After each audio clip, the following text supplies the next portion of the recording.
আসসালামু আলাইকুম রহমতুল্লাহ। অষ্টম শ্রেণীর প্রিয় শিক্ষার্থীরা কেমন আছো? সবাই আশা করি অনেক ভালো আছো। তোমাদের নতুন বই 2025-এর বাংলা বইয়ের তোমাদের হচ্ছে আমরা 93 পৃষ্ঠায় রয়েছি, অর্থাৎ 2 বিঘা জমি যে কবিতাটি দেওয়া আছে। তো এই কবিতা থেকে অনুশীলনী যে প্রশ্নগুলো দেওয়া আছে, শুরুতে দেখো বহু নির্বাচনী প্রশ্ন দেওয়া আছে 93 পৃষ্ঠা, এবং 94 পৃষ্ঠা তোমাদের একটা সৃজনশীল দেওয়া আছে। তো এগুলোর হচ্ছে আজকে আমরা আনসারগুলো দেখব, ঠিক আছে?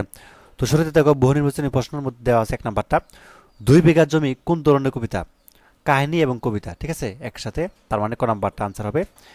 আচ্ছা, 2 নাম্বার প্রশ্নটা দেখো, সেই মনে পড়ে জ্যৈষ্ঠের জ্বরে রাত্রে নাহি কুকুম। পংক্তি থেকে যে ভাব প্রকাশ পেয়েছে তা হলো স্মৃতিকাতরতা। প্রথমটাই হবে, একটাই হবে ক নম্বরটা, ঠিক আছে। আচ্ছা, 3 নাম্বারটা দেখো, বাবু সাহেবের সম্পত্তি আকাঙ্ক্ষা ফুটে উঠেছে যে চরণে, তা হচ্ছে কোন? বাবু কহিলেন বুঝেছ উপেন, এ জমি লইব কিনে, পেলে 2 বিঘা পোস্তে দিকে সমান হইবে টানে।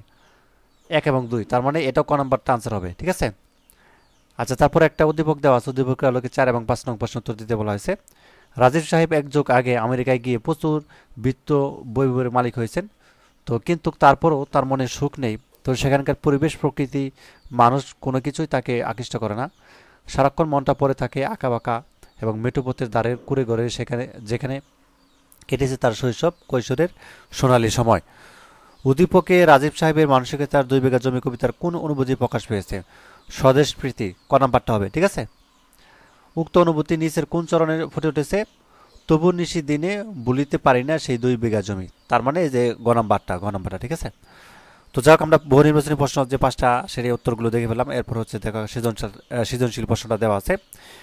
গাজীপুর চৌরাস্তার কাছে মতিন মিয়ার ছোট্ট এক চায়ের দোকান, আর দোকানের পাশেই হাউজিং সোসাইটির, অর্থাৎ বিশালাকার অ্যাপার্টমেন্ট গড়ে উঠেছে। তো একদিন সকালে মতিন দেখে তার দোকান অ্যাপার্টমেন্টের সীমানা অর্থাৎ পাঁচিলের মধ্যে আটকে গেছে। সে বুঝে গেল যে আর কিছুই করার নেই।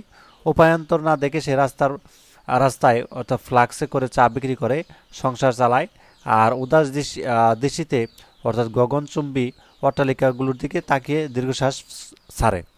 ক নাম্বার, রবীন্দ্রনাথ ঠাকুর কত খ্রিস্টাব্দে নোবেল পুরস্কার পান? 1913 সালে, ঠিক আছে। 1913 সালে রবীন্দ্রনাথ ঠাকুর নোবেল পুরস্কার পান সাহিত্যের জন্য। খ নাম্বার, রাজার হস্ত করে হস্ত অর্থাৎ কাঙ্গালের দনচুরি বলতে কবি কি বুঝাইছেন? রাজার হস্ত করে সমস্ত কাঙ্গালের দনচুরি চরণটি সমাজের ক্ষমতাশীল ও ধনী শ্রেণীর দ্বারা দরিদ্রদের শোষণের প্রতিচিত্র তুলে ধরে। কবিতা দেখা যায় যে ঋণের দায়ে দরিদ্র উপনের 2 বিঘা জমি অন্যায়ভাবে দখল করা হয়, যা ক্ষমতাশীলদের শোষণের প্রতীক। তো এখানে রাজা বলতে শুধু শাসক নয়, বরং সমাজের ধনী ও প্রভাবশালী শ্রেণীকে বোঝানো হয়েছে, যা দরিদ্রের শেষে সম্পদটুকু কেড়ে নেয়। আচ্ছা, ক নম্বরটা দেখো, হাউজিং সোসাইটির কার্যক্রম 2 বিঘা জমি কবিতার বাবু সাহেবের চরিত্রে যে দিকটি ফুটে উঠেছে তা বর্ণনা করো। হাউজিং সোসাইটির কার্যক্রম 2 বিঘা জমি কবিতার বাবু সাহেবের চরিত্রে যে দিকটি ফুটে উঠেছে তা হলো ক্ষমতার দাপট, শোষণ ও দরিদ্রদের প্রতি নিষ্ঠুর অবহেলা। রবীন্দ্রনাথ ঠাকুরের 2 বিঘা জমি কবিতায় বাবু সাহেবের একজন ধনী ও ক্ষমতাশীল ব্যক্তি, তো যিনি দরিদ্র কৃষক উপনের মাত্র 2 বিঘা জমি নিজের বিলাসিতার জন্য দখল করে নিতে চান।